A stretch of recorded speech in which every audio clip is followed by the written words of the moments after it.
The Silent Stalker. I was alone at home playing video games in the living room. It was a rainy night, and the sound of the raindrops hitting the windows was soothing. I was having fun, killing zombies and aliens on the screen. I didn't notice the time passing by. Suddenly, I heard a loud bang from upstairs. It sounded like something heavy fell on the floor. I paused the game and listened. I heard another bang, followed by a thud. I wondered what it was. Maybe a branch broke and hit the roof. Maybe a rat got into the attic. Maybe it was nothing. I decided to check it out. I grabbed a flashlight and a baseball bat. I walked up the stairs, feeling a bit nervous. I reached the second floor and looked around. Everything seemed normal. I checked the bedrooms, the bathroom, and the closet.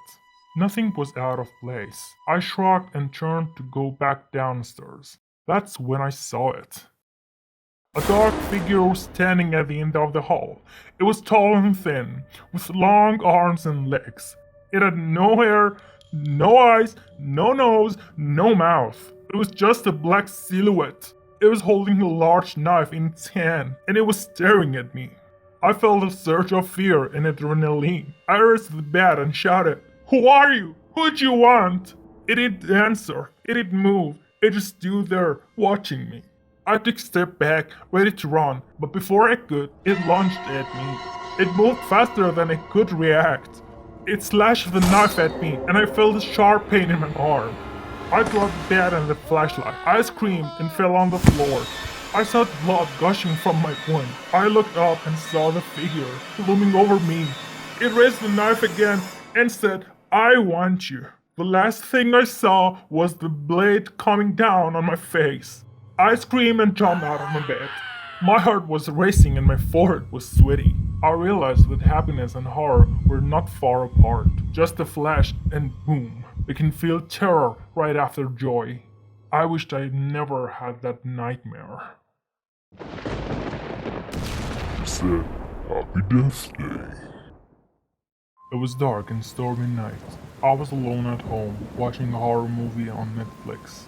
The sound of thunder and rain was loud enough to drown out the screams from the TV. I felt a chill run down my spine as I watched the killer stalk his next victim. Suddenly, the power went off. The TV screen turned black, and the room was plunged into darkness. I grabbed my phone and turned on the flashlight. I checked the battery level. It was only 10%. I hoped the power would come back soon. I decided to go to the kitchen and get some candles. I walked cautiously through the hallway, avoiding the furniture and the stairs. I reached the kitchen and opened the drawer when I kept the candles. I felt something cold and slimy touch my hand. I screamed and dropped my phone. I looked down and saw a severed hand in the drawer. It was still twitching. Blood was dripping from the stump. I felt a surge of panic and nausea. I ran out of the kitchen, leaving my phone behind. I heard a loud thud behind me. I turned around and saw a shadowy figure standing in the doorway. It was holding a bloody axe. It had a mask on its face, but I could see its eyes. They were red and glowing. It smiled wickedly and said, Hello, I've been waiting for you.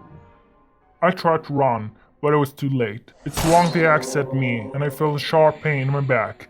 I fell to the floor, gasping for air. I saw blood spraying on the floor. I looked up and saw the killer looming over me. It raised the axe again and said, Happy Death Day. Sirens blared outside. The cops were here. They busted the door and came in. The guy who seemed like a serial killer dashed to the window, broke the glass with his axe and got away. I heard one more siren, but it was fading fast. I passed out and woke up in the hospital, with my family and friends by my side. It was a nightmare, but I made it. The Hidden Stranger. I was alone at home, reading a book in my bedroom. It was a quiet night with no sign of rain or wind. I heard a knock on the door. I wondered who it could be at this hour. I got up and walked to the door. I looked through the peephole and saw a man standing outside. He was wearing a black hoodie and jeans. He had a backpack on his shoulders. He looked harmless enough. I opened the door and asked, "Can I help you?" He smiled and said, "Hi, I'm sorry to bother you, but I'm lost. I'm looking for a place to stay for the night. Do you know any nearby hotels or motels?" I felt sorry for him. He looked tired and cold. I said, "Well, there's a motel about 2 miles from here, but it's not very nice. You can stay here if you want. I have a spare room. It's not much, but it's better than nothing." He thanked me and said, "That's very kind of you. I really appreciate it." I invited him in and showed him the spare room. He put his backpack on the bed and said, "This is perfect. Thank you so much." I said, "You're welcome. Make yourself at home. I'll be in my room if you need anything." He said, "Okay, thanks. Good night." I said, "Good night." I went back to my room and resumed reading my book. I felt good about helping a stranger in need. I thought he was a nice guy.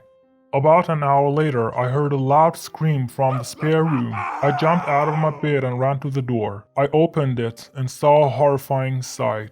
The man was lying on the floor, covered in blood. His throat was slit. His eyes were wide open. His mouth was twisted in a silent scream.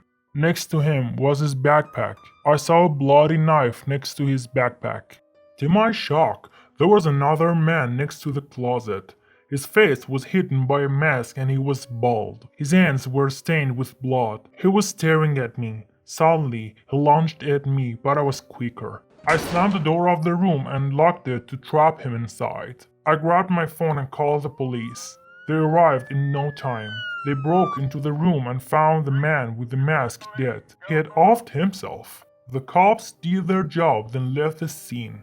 I have no clue how that man with the mask, who looked like a serial killer, had entered my house. I think I was lucky not to be killed.